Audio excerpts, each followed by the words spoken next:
Hello, আসসালামু আলাইকুম। কেমন আছেন বন্ধুরা? আশা করি ভালো আছেন। বন্ধুরা দেখেন, আমাদের শৈশবকাল এখানে চলে গেছে গত 10-12 বছর আগে। এখন দেখেন, এই জায়গায় আসা হয় না, হঠাৎ করে আসলাম অনেকদিন পর। শিশুকালে আমরা এখানে খেলা করতাম। এখানে এমনও ভয়ানক জায়গা যে রাত্রেবেলা এখানে আসা এক পর্যায়ে নিষেধ।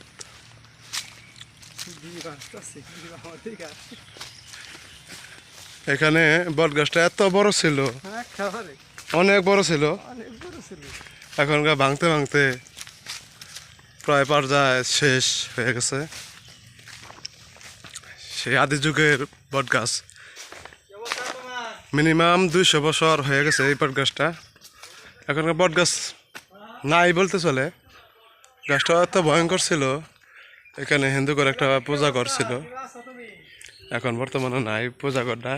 সেম এই জায়গায় ছিল ঘরটা। এখানে অনেক ভোগ দিত, আমরা খাইতাম। শিশুকালে থাকতে গেলা অনেক দুষ্টামি করছে এই জায়গায়। এই যে এই জায়গায় একটা ডাল নেমে গেছিল আগে। ডালটার মধ্যে অনেক লাফালাফি করছে আমরা পুষ্কনিত। এই যে এটা হলো চিতাঘাট।